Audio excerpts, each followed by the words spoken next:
तीन लोक नौ खंड में गुरु से बड़ा न कोई, करता करे न करे सके, गुरु करे सो।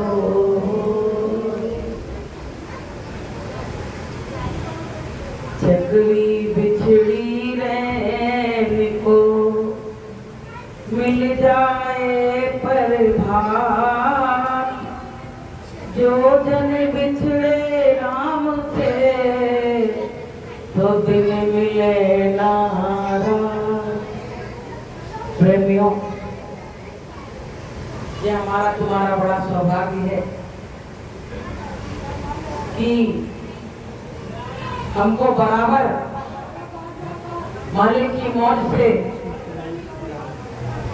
गुरु चर्चा सुनने को मिलती।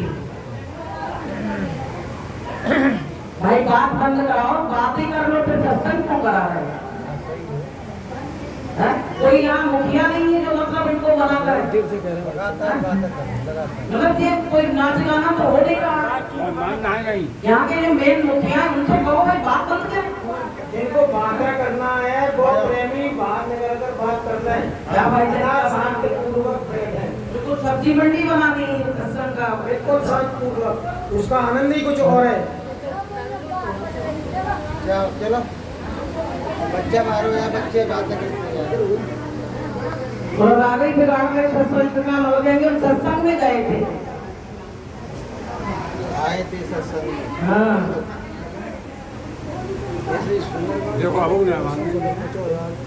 तेरे बदले नहीं विचार, क्या लेने गई सत्संग में। तेरे बदले नहीं विचार, क्या लेने गई सत्संग में। सत्संग में जब तू जावे, इतिवत की बात करावे। सत्संग में जब तू जावे, इतिवत की बात करावे। तेरा सत्संग है बेकार, क्या लेने गई सत्संग में। तेरा सत्संग है बेकार, क्या लेने गई सत्संग में। तेरे बदले नहीं विचार, क्या लेने गई सत्संग में। सासुल को रोटी न देवे, ससुरा से मुख से न बोले। सासुल को रोटी न देवे, ससुरा से मुख से न बोले। तेरे खुले नरक के द्वार, क्या लेने गई सत्संग में। तेरे खुले नरक के द्वार, क्या लेने गई सत्संग में। तेरे बदले नहीं विचार, क्या लेने गई सत्संग में। तो भैया बाजार में बदले तो बैठो मत, भाग जा, कोई जरूरत नहीं भीड़ की। चार लोग अच्छे लेकिन शांति के हो। तो प्रेमियों, चेत के सत्संग सुनो। कहा गया एक घड़ी आधी घड़ी आवियों में बुनियाद, और गोस्वामी संगत साथ की कोट है अपराध। पता है करोड़ों अपराध आपके क्षमा हो जाएंगे, माफ हो जाएंगे अगर आप चेत के सत्संग को सुनोगे। तो प्रेमी भाई बहनों, अभी नए लोग बहुत दिख रहे हैं, इसमें आए होंगे। आज मकान की ओपनिंग है और रामायण हुई है, तो माताएं बहनें नौतानी आई होंगी, और जिन नौतानी बात कर रही है हमें ऐसे ही लग रहा है। हाँ तो भैया गुस्सा नहीं होना, लेकिन हमें क्या है जब बोलचाल होती तो हमें मजा नहीं आता। तो सुनो, सत्संग क्या है, हम अपने जीवन को अच्छी तरह जी रहे हैं या नहीं जी रहे हैं।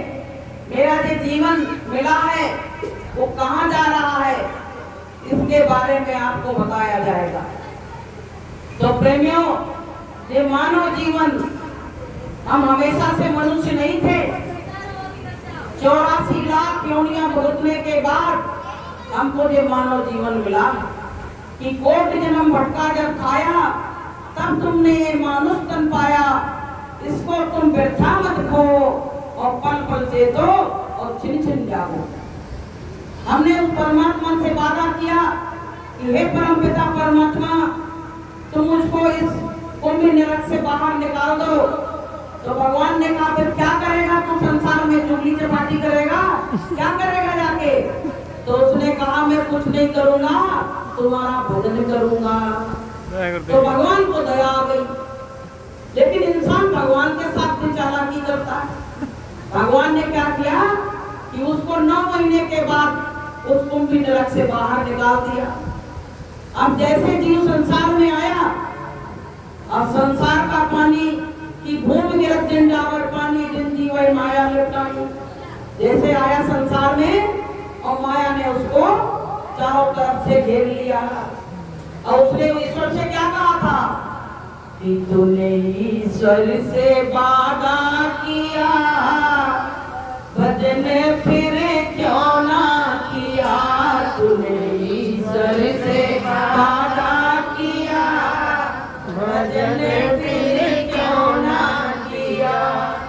माथ गर्भ में औंधा लटका, माथ गर्भ में औंधा लटका।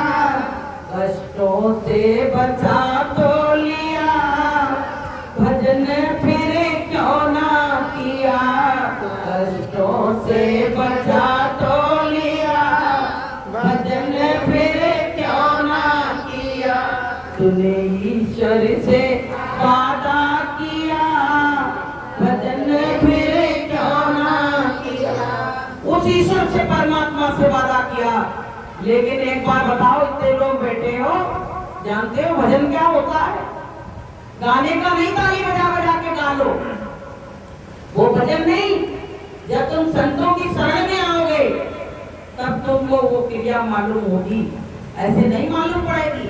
बहुत लोग कहते हैं हम तो रोज भजन करते हैं, भजन नहीं कर रहे हो तुम, तो उनको गा रहे हो, उनको भजन कह रहे हो। परमात्मा के नाम को भजना वो भजन है। तो प्रेमियों, अब सत्संग में आए तो कम से कम ये समझ ही लो क्या है, या तो तुमको बताने वाला कोई मिलेगा नहीं, तुमको परमात्मा से लगन लगाने वाला कोई नहीं मिलेगा। तुमको दुनिया के नाच गाना तो करा देंगे पंडाल में, लेकिन आत्मा और परमात्मा की बात बताने वाला कोई नहीं मिलेगा। कि मेरी प्रभु से लगन लगा दे, कि ऐसा कोई संत मिले। मेरी सुनो, लगन लगा दे, कि ऐसा कोई संत मिले। मेरा आवागमन मिटा दे, कि ऐसा कोई संत मिले। मेरा आवागमन मिटा दे, कि ऐसा कोई संत मिले। मेरा आवागमन, आवागमन क्या है जानते हो? कि बार बार आना संसार में और बार बार मरना, ये आवागमन है। इससे हमको निजाती नहीं मिल रही है। गुरु महाराज कहते हैं बच्चों, जब तुम संतों की शरण में आओगे और परमात्मा के नाम का भजन करोगे तो इस संसार से तुम्हारा आवागमन का चक्र एक दिन मिट जाएगा। बोलिए तो भैया, इस चक्र को मिटाना है कि इसी में बार बार आना जाना है? इस चक्र को मिटाना है कि इस बार गुरु महाराज हम आपका जितना कराओगे, ध्यान भजन सुमिरन सब करेंगे, लेकिन इस बार हमारे आवागमन का चक्र मिटा देना। विनती करो, प्रार्थना करो, और विनती और प्रार्थना परमात्मा को बहुत अच्छी लगती है। विनती जो भक्त बैठ के रोता है और विनती करता है तो वो परमात्मा को बहुत अच्छा लगता है, बहुत अच्छा लगता है। तुम चाहे जितना भजन करो, उसको अलग है एक पल्ले पे, और तुमने कहीं रो के विनती और प्रार्थना की अलग ही खेल है। ऐसा करके देखो, उसको रिझाना है। जैसे कोई अपने प्रेमी को रिझाना चाहता है तो क्या करता है, उसको जो पसंद होता वही करता है। ऐसे ही हमको अपने परमात्मा को रिझाना है तो परमात्मा को क्या पसंद है कि तुम उनके चरणों पे बैठ के विनती करो, रो उनके लिए, हे परमपिता परमात्मा, तू इतने दिन से बिछड़ गया, ना तो मुझसे दृश्य अदृश्य में कभी नहीं दिखता है, और मेरा जब जी घबराता है तो मैं भजन पे बैठ जाती हूँ, फिर भी आप नहीं दिखते हो। हे मालिक, कब ऐसी दया करोगे जो हम आपको देख सकेंगे? आप हमको देख रहे होंगे लेकिन हम आपको नहीं देख पा रहे हैं। मेरी आंखें बहुत देखने के लिए तरस रही हैं।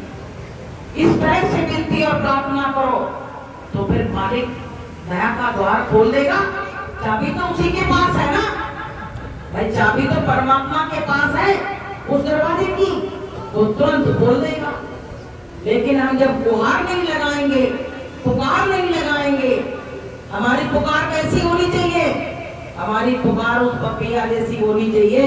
इतना पानी बरस रहा है लेकिन वो पानी थोड़ी पी रहा है। वो क्या कह रहा है, जब स्वाति नक्षत्र की बूंद गिरेगी तभी मैं अपनी चोंच खोलूंगा। बताइए, इतना बड़ी प्रतिज्ञा लिए बैठा है, और हम लोगों की प्रतिज्ञा देखिए, वो अपने परमात्मा से मिलने की तड़प उसके हृदय में। तो प्रेमियों, ऐसी तड़प जब हमारे मन में जगेगी तभी प्रेमियों हमारा परमात्मा से मिलन होगा, वरना मिलने वाला नहीं है। तो ये छोटा मोटा काम नहीं है, इसमें ये बहुत प्रेम की गली है। इसमें प्रेमी जो परमात्मा से प्रेम करते वही आते हैं। कि जो प्रेम गली में आया ही नहीं प्रिय, तब का ठिकाना क्या जाने। जो प्रेम गली में आया ही नहीं प्रिय, तब का ठिकाना क्या जाने। जिसने कभी प्रेम किया ही नहीं वो प्रेम जताना क्या जाने। जो प्रेम गली में, कहा प्रेम की गली बहुत सकरी है, बहुत सकरी है। उसमें की प्रेम गली है तो गली जामे दो ना समान। उस गली में दो नैया बहती हैं, उसमें जाके एक हो जाते हैं, उसमें जाके दोनों एक रूप हो जाते हैं। वो ऐसी गली है। लेकिन उस गली में पहुंचोगे कैसे? जब तुम्हारा परमात्मा के लिए प्रेम बढ़ेगा तब हम पहुंच पाएंगे। तो प्रेमियों, ये किराए का मकान थोड़े दिन के लिए मिला। यहाँ जो नए लोग बैठे हैं उनसे विनती और प्रार्थना है कि जय गुरुदेव नाम उस प्रभु उस परमात्मा का है। गुरु महाराज ने कहा जो इस नाम को लेगा उसको मैं मिलूंगा। गुरु महाराज ने कहा है कि जो जय गुरुदेव नाम बोलेगा उसको मैं मिलूंगा। तो प्रेमियों, अगर आप यहाँ नौता खाने आए हो तो इसमें थोड़ा सा कुछ लेके जाना, क्योंकि आपके जो रिश्तेदार है उन्हें सत्संग कराया है।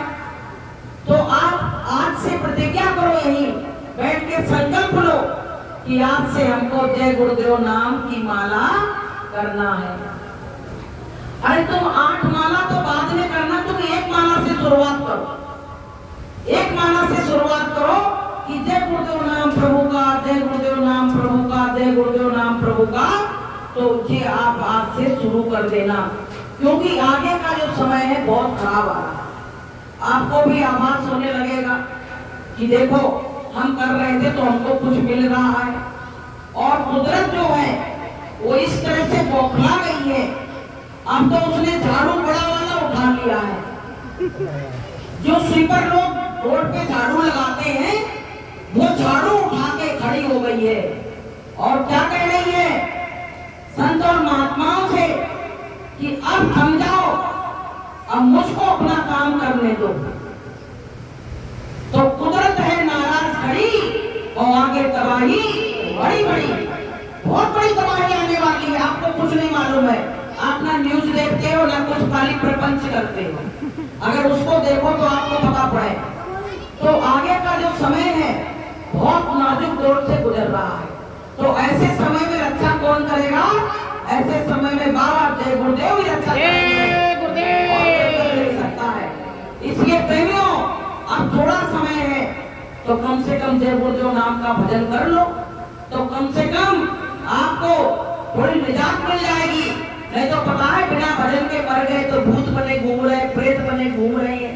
अब भूत प्रेत जो बन जाते हैं उनको पता क्या होता है, उनके पेट तो इतने बड़े बड़े बोरी की तरह और मुंह इतना छोटा, सुई की नोक भी नहीं जाए अंदर। अब बताओ ऐसे में कोई भोजन कर लेगा? नहीं। भूखे प्यासे चिल्लाते रहते हैं और जब कुछ नहीं राशि से राशि मिल गई तो पकड़ लेते हैं उनको। अब उनको वहाँ दुनी दी जाती है, वहाँ उनको अज्ञानी करा के कैसो करते हैं, लेकिन बेचारे कुछ खा नहीं पाते। तो एक बार बताओ, आप लोगों को भूत प्रेत बनना है क्या? किसको बनना? हाथ उठाओ। कोई नहीं उठा रहा है। तो फिर चेत के सत्संग सुनो, चेत के सत्संग सुनो, नहीं उठाना है। गुरु महाराज ने कहा कि बच्चों, अगर आखिरी बकरे में कोई जय गुरुदेव बोलेगा तो मैं उसकी भी रक्षा संभाल करूंगा। बोलिए प्रेम से। ये नाम छोटा मोटा नहीं है, ये नाम संतों ने जगाया है। ये नाम रहा संतना दीना और संत बिना कोई नाम न चीना। संत महात्माओं ने जो नाम जगाया है उसमें बहुत ताकत रहती है, पावर रहता है। उसका नाम लेते ही भूत प्रेत तो एक कोने में खड़े हो जाते हैं जाके कि ये नाम कहां से आ गया।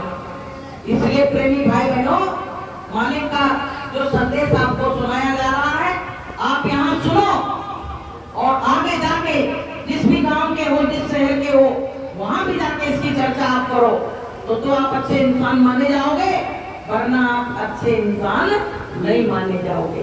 इसलिए सुबह शाम परमात्मा का भजन करो और गुनाहों की माफी मांगो, क्योंकि हम लोग बहुत बड़े गुनाहगार हैं। सुबह से शाम तक जाने कितने कीड़ा मकोड़ा मर जाते हैं, जाने कितने लोगों से हम झूठ बोलते हैं, धोखा करते हैं, उनसे बेईमानी करते हैं। तो प्रेमियों, और एक सबसे बड़ा अहम इंसान में क्या भर गया है? शराब पीने का, अंडा मांस खाने का। इतना गंदी लत लगी हुई है कि अपने घर को बर्बाद कर डालेंगे, लेकिन अंडा मांस शराब जरूर खाएंगे और पिएंगे। तो आप लोगों से हाथ जोड़ के विनती और प्रार्थना है, इस मंच पर संकल्प ले लेना कि हे परमात्मा, मैंने भूल चूक में अंडा मांस खाया, और जो पुरुष है वो संकल्प ले ले कि मैंने शराब पी, और गुरु महाराज मेरे गुनाहों को क्षमा कर देना। तो आपके गुनाहों की माफी गुरु महाराज जरूर करा देंगे। बोलिए प्रेम से। तो प्रेमियों, अंडा मांस शराब पापों की जन्मी है। माताएं बहनें बैठी है, पूछो आपका पति जब शराब पी के आता होगा आपको अच्छा लगता है? घर में एक बर्तन नहीं रह पाता होगा, और जो भोजन बनाती होगी वो तो जाने कहाँ घूरे पे जाता होगा। ये हाल ऐसी मती हो जाती है, और जब ठीक हो जाते हैं तो बैठ के रोते हैं, कहते हैं अरे हमने बहुत गलती करी। और जैसे सवेरा हुआ उसमें गाड़ी के अड्डे पर पहुंच गए, फिर पहुंच गए। तो प्रेमियों, शराब बुरी बीमारी है और घर घर दुखिया नारी है। हमारे गुरु महाराज ने कहा बच्चों, जिस घर में अंडा मांस शराब रहेगा उस घर में परमात्मा का वास नहीं रहेगा, क्योंकि ये तो गंदी गली चीजें हैं। वो तो बेचारे अपनी जान बचाए घूम रहे हैं, और जान बचाए घूम रहे हैं, और तुम उनको पकड़ पकड़ के मार रहे हो। तुम कूलर में बैठे हो, पंखे में बैठे हो, एसी में बैठे हो, उनको तो बेचारे कहीं पानी पड़ा तो उसमें लोटा लगा देते हैं, उसी से ठंडा आ जाए। तो प्रेमियों, कितनी वैसी जिंदगी बेचारे जी रहे हैं, और तुम्हारे लगी तरफ कि आज तो मांस बनेगा और उसको मार दिया जाए। कहते हैं कि मत सता उसको, नहीं तो रो देगा, और जब सुनेगा उसका खुदा तो तुझको डर से खो देगा। तो प्रेमियों, अंडा मांस का संकल्प यही ले लो कि हमको आज के बाद अपने मुंह पे ले रखना है। और घर में जो हमारे अंडा मांस के बर्तन हैं उनको जाके हम सब फेंक देंगे। चाहे आप मिट्टी के बर्तन में बना लेना, लेकिन अंडा मांस शराब के जो बर्तन हो पूरे पे फेंक जाना उठा के उनको। पति पूछे ये क्या कर रही हो, तो कह देना आज के बाद हमारे घर में गुरु महाराज का प्रवेश हो चुका है, अब हम इन बर्तनों में खाना नहीं बनाएंगे और ना हम खाएंगे, तो आपके सारे गुनाहों को परमात्मा माफ कर देगा। तो प्रेमियों, थोड़े दिन का जीवन है और जीवन जाने के बाद तुमको जीवन मिलने वाला नहीं है, इसलिए अच्छे काम करो और अच्छा रहनी गहनी भी अच्छी करो। तमाम लोग कहते हैं सत्संगी है, लेकिन सत्संगी जैसी रहनी गहनी बनाओगे तब तो सत्संगी रह जाओगे। सत्संगी बनने में तेल निकल जाएगा, सत्संगी बनने में तेल निकल जाएगा। सत्संगी बनना आसान काम नहीं है, तुमको हर चीज हर बुराई को छोड़ना पड़ेगा। इसलिए प्रेमी भाई बहनों, चरित्र और ईमान अपना बिल्कुल सही रखो, चरित्र और ईमान की रक्षा करते रहो। गुरु महाराज कहते थे कि जिसका चरित्र और ईमान सही रहेगा वही परमात्मा का भजन कर सकता है, वरना कोई भजन नहीं कर पाएगा। तो प्रेमियों, हमको सबको जो जीवन जो मिला है इसमें अच्छा काम करो और अपने घर के जो बुजुर्ग हैं, आजकल माताओं बहनों का क्या वो बन गया है कि बुजुर्गों से बहुत बुरा बोलने लगे। अरे एक समय आएगा तुम भी बूढ़े होगे, ऐसा नहीं कि तुम हमेशा जवान ही रहोगे। तो बुजुर्गों का निरादर मत करो, वो तो तुम्हारे घर की एक आड़ है, वो तुमको अपनी आड़ में तुमको बैठाले हुए हैं। वो पेड़ सूख जरूर गया है, लेकिन फिर भी उसमें फल नहीं आ रहे पर छांव जरूर दे रहा है। इसलिए उनकी इज्जत करो, और जब उनकी तुम इज्जत करोगे तो उनकी जो आड़ निकलेगी, उनकी पुकार निकलेगी, वो जो दुआ देंगे तुमको, तो तुमको जगह जगह इज्जत मिलेगी। पता है, तुमको जगह जगह लोग इज्जत देंगे। तो प्रेमियों, श्रवण कुमार को देखिए कि अपने माता पिता के लिए अपनी पत्नी को त्याग दिया था, और आजकल के बच्चे क्या करते हैं कि अपनी पत्नी के लिए माता पिता को त्याग देते हैं। ये कलयुग चल रहा है। श्रवण कुमार की पत्नी बहुत पुराने आ गई थी बीच में, कह रही थी तुम क्यों इनको घुमाते रहते हो, ये तो अंधे हैं, इनको क्यों ले जा रहे हो। तो श्रवण कुमार ने कह दिया था कि हम तो अपने माता पिता की इसी तरह सेवा करेंगे, तुमको जहाँ जाना वहाँ जाओ। तो बोली मायके चले जाएंगे।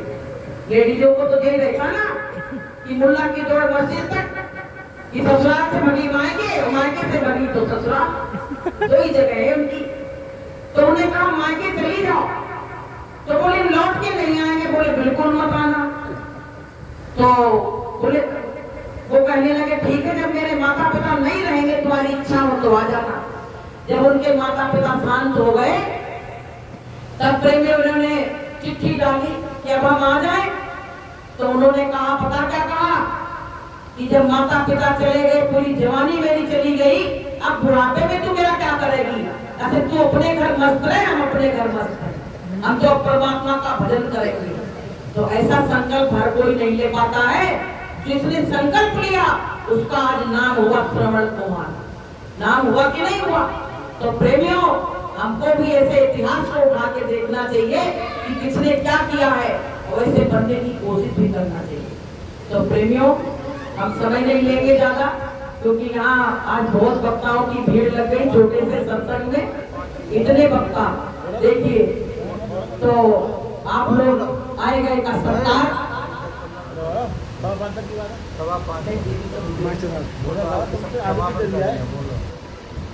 तो प्रेमियों, हमारे घर कोई आए तो हमारा धर्म क्या है कि भूखे को भोजन, प्यासे को पानी। अभी जगदीश भाई साहब ने बताया, तो हमको भूखे को भोजन, प्यासे को पानी, ये हमारे मानव जीवन का कर्तव्य है।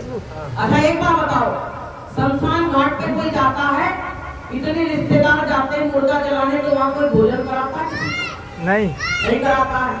अगर आपके घर पे आके और किसी ने एक गिलास पानी नहीं पाया और 2 रोटी और दाल नहीं मिली उसको, तो आपका घर भी शमशान घाट की तरह हो जाएगा। इसलिए हमको सबको क्या है, पता नहीं कि कौन से रूप में कौन तुम्हारे घर में आता।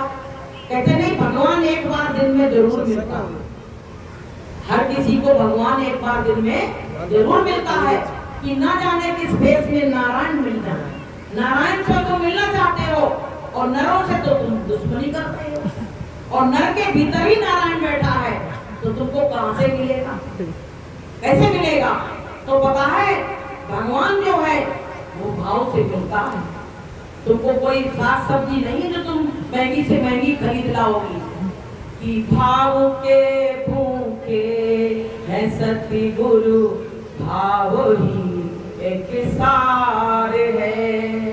भाव के भूखे है सतगुरु, भाव ही एक सार है। भाव से जो भजे उनको, भाव से बेड़ा पार है। भाव के भूखे है सतगुरु, भाव ही एक सार है। भाव ही एक सार है। जैसे तुम्हारे भाव से आंसू गिरने लगे, किसके लिए गिर रहे हैं? परमात्मा के लिए गिर रहे हैं। उस दिन क्या हुआ, मेरा गुरुवार को सत्संग था, तो इस तरह से रुलाई हुई कि हम क्या बताएं, कि बहन बेटी विदा होती होगी तब भी इतना लोग नहीं रोते हैं। वो भाव उमड़ा कि एकदम जोर भट्टा आ गया, अब वो संभाले नहीं सकते, सबके मुंह बंद हो गए, माइक रख दिए, वो स्थिति आ गई।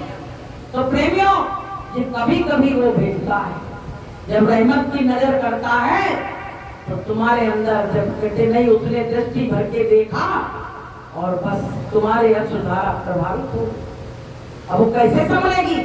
ऐसे समुद्र में जब ज्वार भाटा आता कोई रोक पाता है? नहीं। ऐसे ही हमारे अंदर भी वो ऐसी वेदना पैदा कर देता है, ऐसा लगेगा पूरे दिन रोते रहो, रोते रहो। तो प्रेमियों, इस संसार से ज्यादा प्रेम मत करो। हम लोग सबसे ज्यादा संसार से ही प्रेम कर रहे हैं, लेकिन ये संसार एक सराय, हमको छोड़ के जाना भी है भाई। इसको हमें छोड़ना कि नहीं छोड़ना? छोड़ना है। कि तेरे जैसे लाखों आए, तेरे जैसे लाखों आए, लाखों इस माटी ने खाए, लाखों इस माटी ने खाए। रहा न नाम निशान, उम्र खोए गई सारी, प्रेम मूरख नादान, उम्र खोए गई सारी। कबहू न संत शरण में आया, न कबहू प्रभु के गुण गाया। हे मूरख नादान, उम्र खोए गई सारी। कहते मूर्ख इंसान, तू न कभी सत्संग में आया और न कभी गुरुदेव के मथुरा गया, तूने सारी उम्र अपनी ऐसे ही खो दी। तो प्रेमियों, अपनी अपनी करने का फल सबको मिलता है, सबको अपने किए का, भगवान को भी अपने किए का फल मिला। देखिए भगवान वो पहले ने कृष्ण भगवान के कैसे धनुष बाण मारा कि सीधे जाके उनके पैर में लगा और वो अपने धाम चले गए। देखिए राजा दशरथ को देखिए, श्रवण कुमार के माता पिता इस तरह से रोए और इस तरह से श्राप दिया कि देखिए राम को भी अपने बच्चे के लिए रोना पड़ा, दशरथ को अपने बच्चे के लिए, राम के लिए रोना पड़ा। तो प्रमाण है आपके पास, लेकिन आप उसको समझे तब तो। जब भगवान को भगवान के गुण नहीं माफ किए गए तो हमारे गुण कौन माफ कर देगा? ये बताओ पहले। इसलिए प्रेमियों, हमको कोई भी गलत काम नहीं करना चाहिए। एक बार पता क्या हुआ, एक राजा था, तो उसकी मौत आने वाली थी, तो उसको ऐसा लगा कि हम मर जाएंगे। तो राजा ने अपने राज्य में ढिंढोरा पिटवा दिया कि जो मेरी कब्र में रात भर रुकेगा उसको हम अपना आधा राज्य दे देंगे। तो भैया एक तुम्हारे समाज के प्रजापति थे, आज एक प्रजापति जी के लिए सत्संग हो रहा है ना, तो आपके समाज के ही थे वो, उनमें एक गधा था। अब भैया क्या हुआ, कहने लगे हमारा गरीबी में जीवन बीत रहा है, तो रात भर तो कब्र में रहना है, रह लेंगे, आधा रात ही तो कल सवेरे मिल जाएगा। अब प्रेमियों क्या हुआ, 2 कब्रें बनाई गई। अब एक में तो जिंदा को बैठा दिया गया, एक में मुर्दा जला दिया। आप भाई जब उसमें रात में अमदूत आ गए, अब वो कह रहा कि हमने तो कुछ किया ही नहीं है, बोले 5 साल जिंदगी जी है। तो यमदूत बोले रुक जाओ, आज तुम्हारी 5 साल देखते हैं। बोले मैंने कुछ किया ही नहीं, मैंने किसी को सताया नहीं। अब प्रेमियों क्या हुआ कि उसने खाता खोला उसका, बोले तुमने गधे पे ज्यादा सामान लादा, बोले गधे पे तुमने बहुत सामान लादा और बहुत मारा उसको। और बोले फिर जब दूसरी लाइन देखी, बोले तुमने भूखा रखा उसको, बोले नहीं क्यों भूखा नहीं रखा, हमने घास वास सब खिलाई। अरे नहीं, बोले जो लिखा है इसमें देखो, तुम्हारी वीडियो का कदम तैयार है, तुम क्या झूठ बोलोगे। और जब उसने अपनी वीडियो देखी तो ही रह गया। अब प्रेमियों रात भर उसकी मार लगाई उसी के अंदर, रात भर मार पड़ी, रात भर पीटा गया उसी के अंदर। अब सवेरा हुआ तो लोग बात उनका रात तिलक करने के लिए थाली वाली तैयार, पूजा की सब तैयार। और जैसे ही उसको भोगा गया, सोई भैया वो भगा, तो लोग कहने लगे भटका को रहे हो। अरे बोले तुम्हारा रात तिलक होगा, रात भर तुम कब्र में रहे, भैया हमें रात तिलक नहीं कराना है। बोले ने गधा पाल लिया, उसके ऊपर तो इतना बड़ा हमको बंधन लगा दिया। और बोले अगर राजा बन गए तो प्रजा को अगर दुख दे दिया तो हमको तो बहुत बड़ी सजा मिलेगी, नरकों में डाले जाएंगे। इसलिए भैया हम हाथ जोड़ रहे, प्रार्थना कर रहे, हमको नहीं राधा राज लेना है। और भगता चला गया, वो देश छोड़ के भग गया, इतनी ज्यादा उसके अंदर घबराहट हुई। तो प्रेमियों कि जो जस करे सो तस फल जाका, और कर्म प्रधान विश्व रचना का। जैसा करोगे वो तुमको फल तो जरूर मिलेगा। तुम किसी को सता रहे हो, किसी को तुम जैसे कोई तुम्हारे घर में काम कर रहा है और तुम उसको बहुत सता रहे हो, तो वो भी उसके खाते में लिखा जा रहा है। जब तुम वहां जाओगे ना तो तुमको उसकी भी सजा मिलेगी। इसलिए प्रेमियों ऐसी वाणी बोलिए और मन का आपा खोए, और इनको शीतल करे तो आपो शीतल ओए। ऐसी वाणी बोलो कि लोग बात तुम्हारे खुश हो जाए। इर्द गिर्द तुम्हारे लोग घूमने लगे, जब तुम में अच्छाइयां होंगी तभी तो इर्द गिर्द घूमेंगे। कटु वचन वाले के पास कौन जाएगा। भैया कौवा कोयल देखे, अभी कोयल बोलती तो लगता है फिर से वही आम का मौसम आ गया, फिर से वही हरियाली आ गई। लेकिन कौवा आ जाएगा अभी थोड़े दिन बाद, कुंवर के महीने में कौवा भी आएगा। अब वो जब छत पे आके बोलता है तो लोग कहते क्या कर लगाए। तो पता है एक बार जी कौवा आ रहा, वहां से भगता हुआ आ रहा, तो रास्ते में कोयल मिल गई। कोयल बोली कहाँ से आ रहे हो, तुझे भगते हुए क्या हो गया। अरे बोली उधर पत्थर पड़ रहे हैं। तो कोयल बोली पत्थर पड़ रहे, तुम कौन सी दिशा से आए। बोले अरे हम पूर्व दिशा से आए। तो बोले पूर्व दिशा से तो मैं भी आई हूँ, मेरे ऊपर किसी ने पत्थर नहीं मारा। तो बोले कौवा भैया एक बात पूछे तुमसे। तो बोले पूछो। तो बोले ये बताओ तुमने अपनी कर की आवाज बंद करी थी कि नहीं बंद करी थी। बोली वो आवाज हमने नहीं बंद करी थी, वो आवाज तो मेरी मरने के बाद ही बंद होगी। तो बोले तो तुम्हारे पत्थर भी जहाँ जाओगे वहां पड़ेंगे। तो ऐसे ही हम इंसान हैं। हम इंसान क्या करते हैं कि टाइम तो बोलते हैं, फिर कहते हैं घर में लड़ाई हो गई, हमारी बहू ने भगा दिया।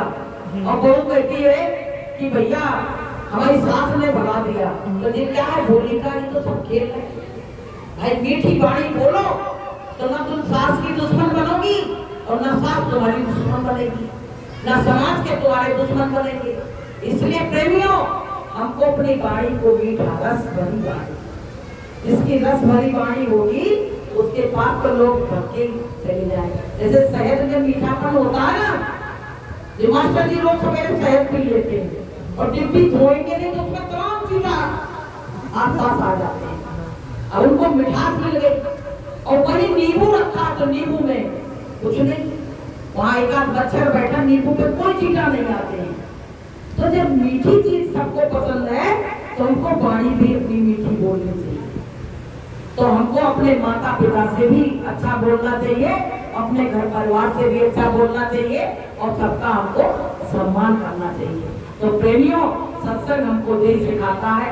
ज्ञान और वैराग तो भी आपके अंदर एकदम नहीं आ जाएगा, लेकिन जो जैसे स्कूल में बच्चा जाता है ना, तो पहले पीजी क्लास में बैठता है तो उसको खिलौना पकड़ा दिए जाते, खेलता रहता है, धीरे धीरे उसको बैठना आता है, फिर उसको बुक्स मिल जाती है, फिर उसको लिखने का बताया जाता है। इस तरह से आप लोग जब सत्संग में आओगे ना, जैसे आज आपने सुना है तो आपको एक अलग लग रहा होगा कि क्या हो रहा है, लेकिन यही सत्संग कहीं दोबारा आपको मिलेगा तो आप कहोगे हाँ हमने ये बात सुनी थी, हमको बहुत अच्छी लगी। लेकिन एक बात आपको और बताएं कि जब बाण चलते हैं ना तो परमात्मा जिसको चाहता है उसको घायल भी कर देता है, पहली बार में ही घायल कर देता है। लेकिन कुछ लोग होते हैं जो बहुत देर में घायल हो पाते हैं। तो हो सकता है आज के सत्संग से आप लोगों को परमात्मा से मिलने की थोड़ी लगन हो सकता है बढ़ जाए। ये तो आपके कुछ पुण्य कर्म होंगे तो बढ़ जाएगी, नहीं तो फिर यही की यही बनी रहेगी। इसलिए प्रेमियों, हमारा जो गुरु है वो सच्चा है और हमारा रास्ता भी बहुत सच्चा है। आपको हम बताएं, जब पूरी दुनिया तुम्हारा साथ छोड़ दे तो तुम गुरुदेव का हाथ पकड़ लेना और फिर देखना कि गुरुदेव तुमको सहारा देते हैं कि नहीं देते। इतनी बड़ी बड़ी मुसीबतें आई और गुरु महाराज ने आगे हाथ थाम लिया। बोलिए प्रेम से जय। प्रेमियों, ऐसी बड़ी बड़ी मुसीबतों में लोग फंसे और गुरुदेव कि जब कोई नहीं आता मेरे सतगुरु आते हैं, जब कोई नहीं आता मेरे सतगुरु आते हैं। मेरे दुख के दिनों में वो बड़े काम आते हैं, मेरे दुख के दिनों में वो बड़े काम आते हैं। जब कोई नहीं आता मेरे गुरुवर आते हैं। आप परीक्षा लेके देख लेना, आप पे मुसीबत आए, परेशानी आए, आपको हम बताएं, हमारा लड़का यही अगस्त का महीना था, 15 अगस्त को, तो वहां गया सुल्तानगढ़ और वहां पानी छोड़ दिया गया तो उसी में डूब गया। 2:30 बजे का लड़का डूबा दोपहर के 2:30 बजे, और दूसरे दिन 5 बजे लड़का निकाला गया। बताइए, और लड़के ने वहां जाके क्या किया? ये सत्य प्रमाण बताते हुए बच्चे का सब लोग जानते हैं। उसने क्या कहा कि जय गुरुदेव नाम प्रभु का, जय गुरुदेव नाम प्रभु का, जय गुरुदेव नाम प्रभु का। उसने छोटे पे सत्संग सुना था तो गुरु महाराज ने कहा था जय गुरुदेव बोलोगे तो मैं मिलूंगा। तो उसने यही कहा मर तो अब जाएंगे, लेकिन अगर हम गुरु महाराज का नाम ले लेंगे तो मनुष्य जन्म मिल जाएगा। अब भैया उसने क्या किया कि जय गुरुदेव नाम प्रभु बोलने लगा। उसमें देखा तमाम बच्चे डूबते चले गए, लेकिन इसकी चट्टान पे जितने बच्चे थे 29 बच्चे, वो सब बच्चे अपने, कोई पापा चिल्लाए, कोई मम्मी चिल्लाए। उसने कहा कोई नहीं आएगा यहाँ, वो तो जन्म देने वाले माता पिता से वो रह गए घर में, अब आएगा तो परमात्मा ही आएगा और कोई नहीं आ सकता है। तो प्रेमियों, एक 80 साल का व्यक्ति आया, आपको हम बताए रात में 80 साल का व्यक्ति आया और वो क्या बोला कि तुम लोग बैठे तमाशा देख रहे हो तो सारे बच्चे डूब जाएंगे, प्रशासन बैठा हुआ, सब बैठे। तो प्रेमियों, 80 साल का व्यक्ति जाके और अंधेरे में नदी में कूद पड़ा। तो वहां के लोग कहने लगे, गांव वाले तुमको धिक्कार है, 80 साल का व्यक्ति कूदा, तुम लोग भी कूद जाओ, सबकी जान बचा लो। तब प्रेमियों 5 लोग गांव के कूदे, तो उसमें गुरु महाराज की ऐसी दया हुई कि सब बच्चों को निकाल लिया गया। बोलिए ये बताओ, हम लोग तो यहाँ पे होश पड़े थे, होश भी नहीं था, लेकिन वहाँ हमारे गुरु महाराज को भूल गए। तो प्रेमियों, जब जब भक्तों पे मुसीबत पड़ती है तो कोई भी नहीं आए, सबको तुम देख लेना, आजमा लेना, लेकिन गुरुदेव का अगर नाम लोगे तो गुरुदेव जरूर आएंगे, जरूर आएंगे। ये भरोसा और विश्वास लेके आप यहाँ से जाना। तो प्रेमियों, ये सत्संग अच्छी चीज है। सत्संग क्या? सत्य का संग ही सत्संग है। यहाँ सत्य का निरूपण किया जाता है, सत्य की चर्चा की जाती है, सत्य की बात बताई जाती है। आपको संसार की तरफ से धकेल के और परमात्मा के चरणों में धकेला जाता है। परमात्मा संसार की तरफ से मुख मोड़ा जाता है और परमात्मा के चरणों में आपको डाला जाता है। इसलिए आप सत्संग में आओ और सत्संग की गहरी गहरी सीखो और सत्संग की बात को सीखो। जब सत्संग में आने जाने लगोगे तो आप निर्मल और पाक और साफ हो जाओगे। और प्रेमियों, ये अभी अपने यहाँ बड़ा वो चल रहा है कि पहले तो पति पत्नी पे हावी रहते थे और अब पत्नियां पति पे हावी हो गई हैं। तो उसके बारे में थोड़ा सा सुनो। ये बहुत गलत बात है, क्योंकि हमारा भारत देश है। यहाँ अभी बताया कि सती सावित्री अनुसुईया की ये भूमि है। यहाँ पे ऐसी कैसी नारियां थी जिन्होंने यमराज से अपने पति के प्राणों को छुड़ा लिया, और आज वही नारियां ऐसी पैदा हो गई, ऐसे संस्कार दिए गए हैं, तो वही नारियां ड्रम में बंद बंद करके आदमी को पार लगा रही, मार मार के ये समझ लो उनको फेंक रही है। तो प्रेमियों, किस चीज की कमी है? संस्कारों की कमी है। माता पिता के अगर अच्छे संस्कार होंगे तो अपनी बेटी को भी अच्छे संस्कार देगा। अगर माता पिता के अच्छे संस्कार नहीं है तो बेटियों को संस्कार कहाँ से देंगे? बताइए। अभी वो सोनम जैसी वो कोई लड़की थी और उसको ले जाके वहाँ पहाड़ी बहुत बड़े उस पे ले जाके बताइए। तो प्रेमियों, ये क्या है? ये प्रेम नहीं है, ये वासना है। अगर प्रेम होता, प्रेम में कोई मारता नहीं है, लेकिन वासना में आदमी मार देता। वो किसी के आड़े आ जाए तो मार देता है। तो हम तो अपने देश की बेटियों से और सबसे विनती और प्रार्थना करेंगे कि ऐसे संस्कारहीन लोगों के साथ मत रहो, जो आपके अंदर भी ऐसे संस्कार हैं। पति परमेश्वर होता है। अगर शराबी है तो उसको कभी परमेश्वर नहीं मानना, लेकिन अगर गरीब है तो उसको परमेश्वर जरूर मान लेना। अगर वो 2 वक्त की तुमको रोटी भी ला रहा है, 1 वक्त की भी ला रहा है, तो उसको परमेश्वर ही मानना, क्योंकि जितना तुम्हारे नसीब में था उतना मिला। लेकिन किसी का पैसा देख के उसे लालच मत करना, नहीं तो थोड़े दिन के बाद मरवा दिए जाओगे और कुछ नहीं मिलेगा और तुम भी मार डाली जाओगी। तो प्रेमियों, एक ही पति से प्रेम करो। एक कोई पति बनाओ, 10 पति बनाओगी तो फिर यही देश की हालत होगी। आजकल क्या है कि प्रेम किसी से कर रही है और माता पिता कहते शादी करवा दो तो ठीक हो जाएगी। अरे वो ठीक कहाँ से हो जाएगी? वो ठीक होने वाली नहीं है। जब वो घर से बाहर निकलती, तुमने आज तक पूछा नहीं, तो उनके तो सब बदल गया, उनका स्वभाव बदल गया। वो कैसे बदल सकती है? इसलिए प्रेमियों, हमको सबको अपनी बेटियों को संस्कारवान बनाना। कहो बेटा, रूखा सूखा खा लेना, लेकिन दौलत पे मत जाना।